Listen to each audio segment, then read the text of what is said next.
Buenas tardes a todos, soy Florencia Caliba, residente de primer año de la Residencia de Química Clínica Chaco.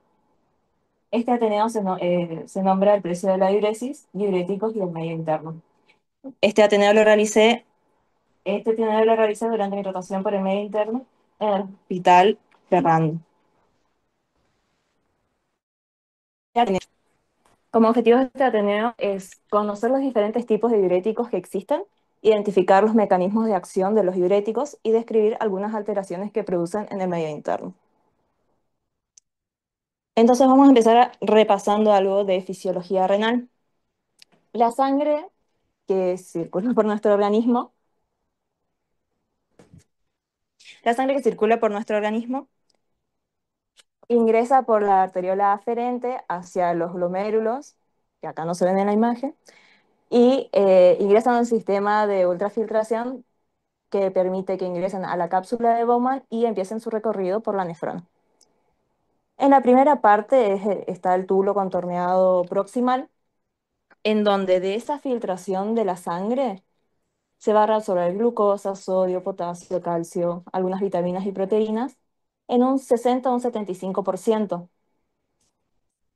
Luego el recorrido sigue por el asa descendente de Henle, en donde, si recuerdan, más o menos a esta altura empieza lo que es la médula renal, en donde en el intersticio de la médula renal hay una hiperosmolaridad que permite que en esta parte descendente del asa, que es permeable al agua, el agua pase hacia el intersticio. Y ahí puede concentrar la orina en el túbulo, en el lumen del túbulo. Y luego pasa hacia el asa ascendente de Henle, en donde es impermeable el agua y el sodio o los otros electrolitos que se reabsorben van a poder ser reabsorbidos y el sodio se reabsorbe en un 20 o 25%.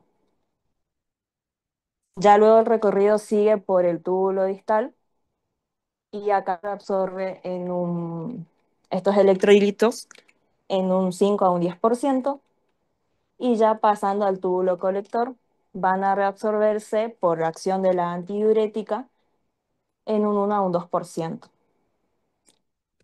Entonces, empezando hablando de diuréticos, ¿qué son los diuréticos? Los diuréticos son medicamentos que prescriben los médicos tanto para enfermedades edematosas, no edematosas, según los fines que ellos tengan, que puede ser disminuir el volumen extracelular o bien disminuir la hipertensión.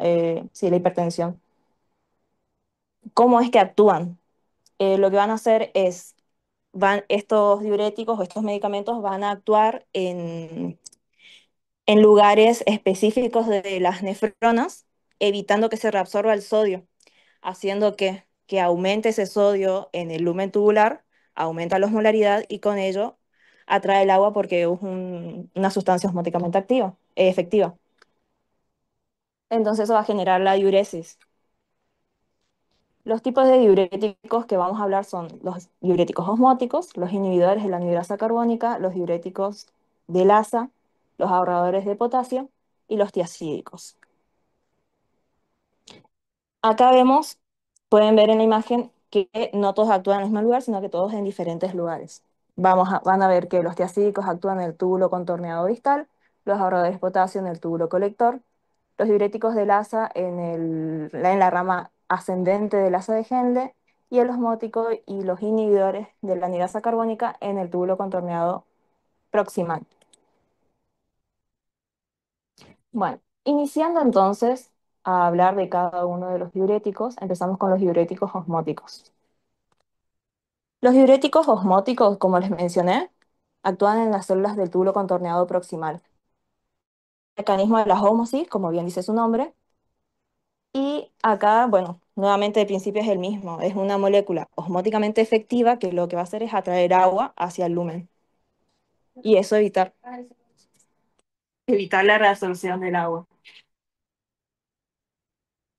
Una de las sustancias más utilizadas es el manitol, que es un carbohidrato que tiene la ventaja, este carbohidrato, de que no se metaboliza ni tampoco se reabsorbe por la vía por renal. Entonces, ¿cómo va a actuar este manitol? El manitol se administra de vía, esto para comentarles, se administra solamente por vía intravenosa, no de forma oral, porque como dijimos en diurético osmótico, entonces si se administra de vía oral va a generar la diuresis en el intestino generando diarrea.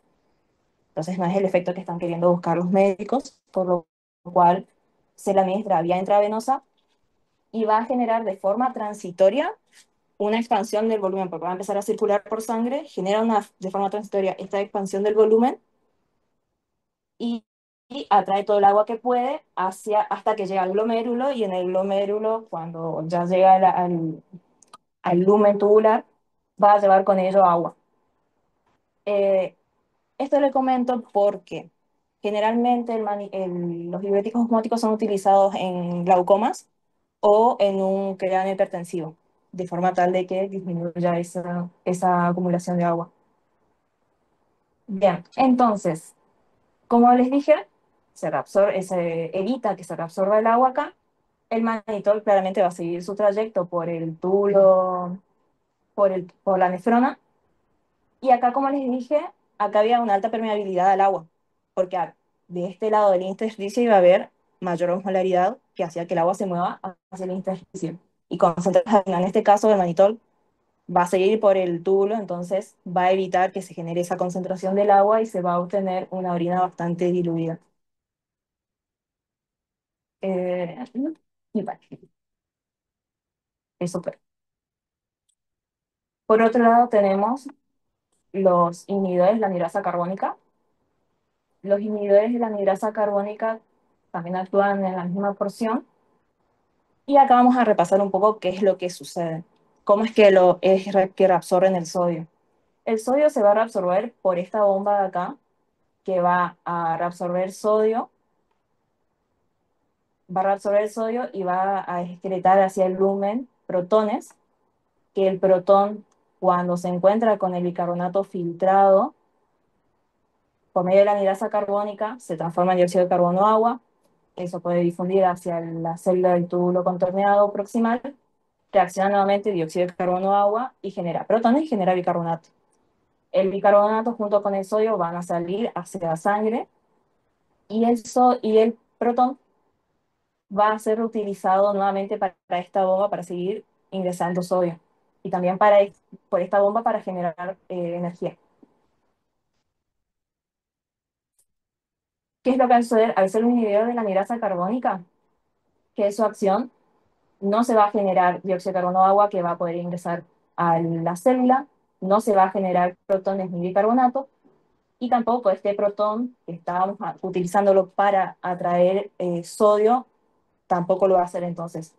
Sí va a aumentar la diuresis porque no se va a reabsorber sodio en esa parte, y, eh, y bueno, justamente no se excreta protones ni tampoco se va a poder reabsorber el bicarbonato, por lo cual los efectos secundarios a la utilización de este diurético van a ser la acidosis metabólica, hiperclorémica, eso porque justamente están perdiendo carga negativa.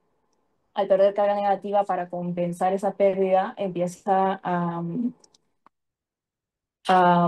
eliminarse el cloro de las células, y hipopotasémica porque siempre que sale agua, sodio, también acompaña un poco de potasio.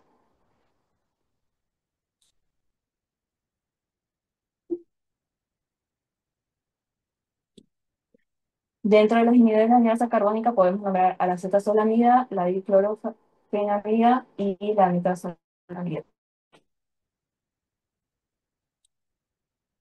Por otro lado, teníamos los diuréticos de Lassa.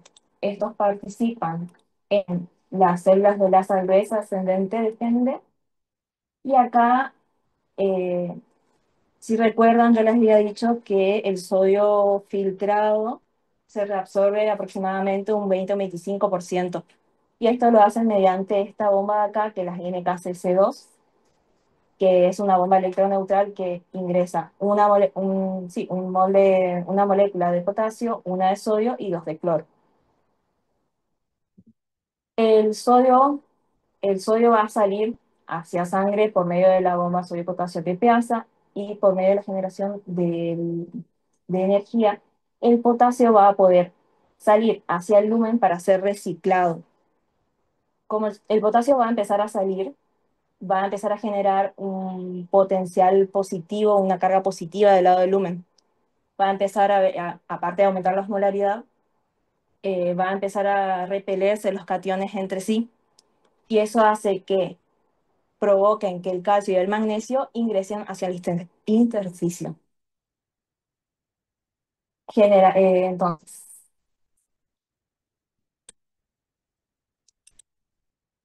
Entonces, al inhibir esta bomba, lo que va a suceder es que ese potasio no va a poder salir, eh, no va a poder ingresar calcio y magnesio, van a quedar en el lumen, generando así hipocalcemia, hipomagnesemia.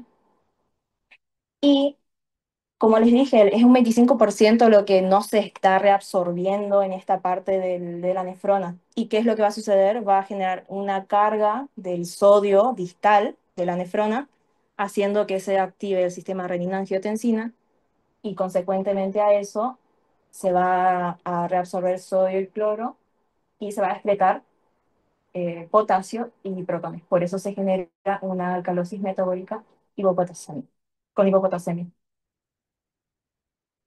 Acá los diuréticos son la furasemida y la bumetanida.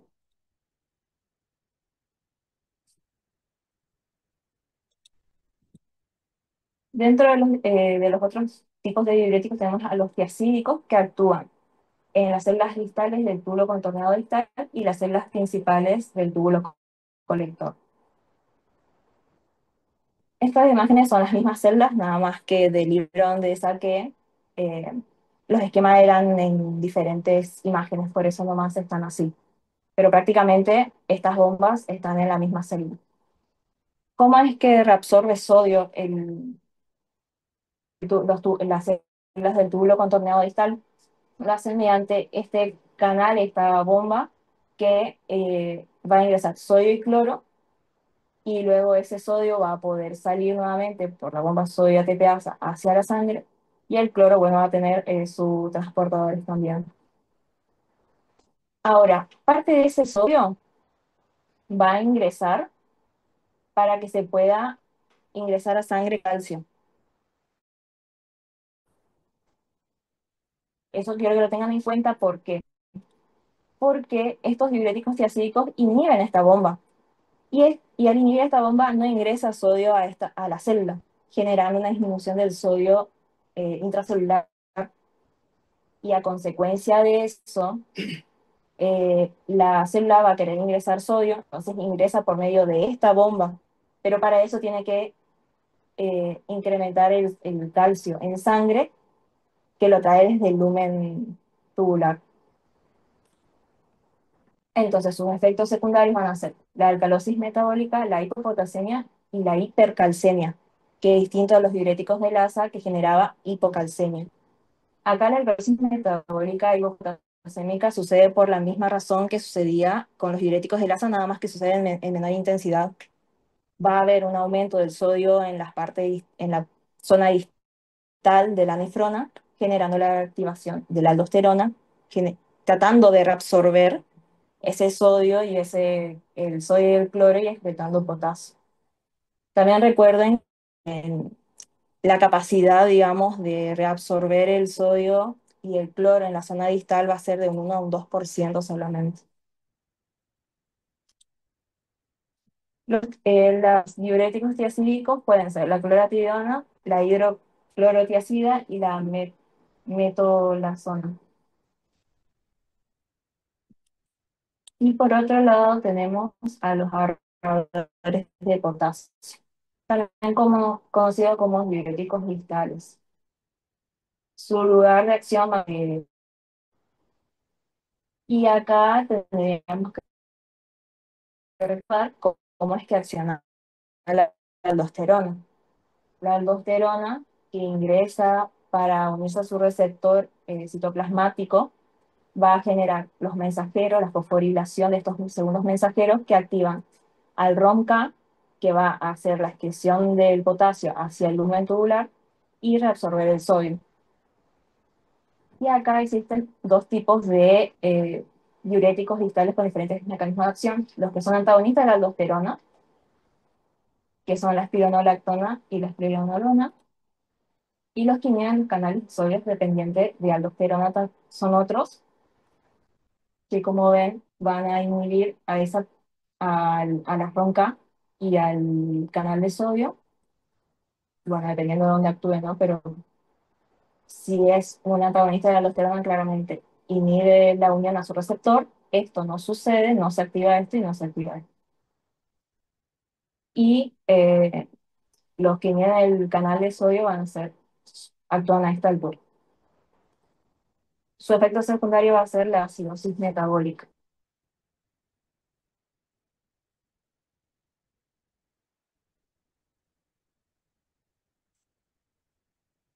Entonces acá un pequeño caso clínico a partir de lo que vi.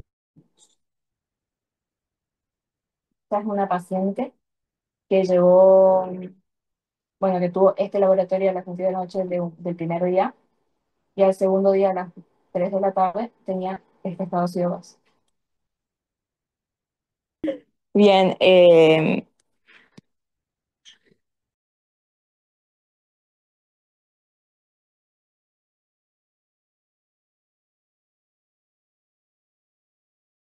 bueno, bueno. em, Como ven, no sale esto. La paciente está teniendo una alcalosis de tipo metabólica y uno de los cambios que vemos es el del potasio y el del calcio.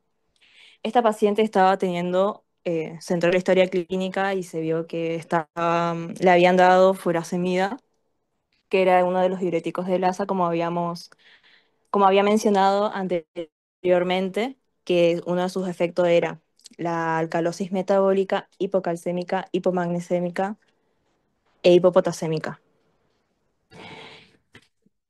Y ahí me quedé.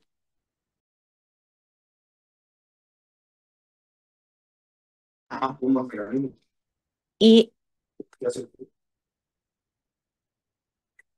bueno, como recuerdan en esta parte, voy a volver a explicar, en esta parte, esta bomba triple, esta bomba triple de iones, la NKCC, ingresaba el potasio que podía ser reciclado, nuevamente se excretaba en lumen y generaba una carga positiva alta que generaba que los cationes se empiecen a repeler. Entonces esto es fisiológicamente, ¿no? El calcio y el magnesio ingresaban hacia el intersticio. Como va a estar bloqueado esta función, y no me han- como va a estar bloqueada esta función, este potasio no sale, no se genera esa alta carga positiva, y entonces calcio y magnesio no ingresan hacia el intersticio y se mantienen en el lumen. Por eso es que genera la hipocalcemia. Y también recuerden que como acá vos estás bloqueando la reabsorción del sodio en un 20 o un 25%, generás que el sodio distal en el túbulo colector, en donde acciona la aldosterona, se active la aldosterona y quiera tratar de reabsorber el sodio que pueda, que tampoco es que puede mucho porque su capacidad es de un 1 a un 2%, generando así la alcalosis metabólica con la hipopotasemia también. Y bueno, la hipocalcemia y la hipomagnesemia que dijimos que eran propios de la furosemia.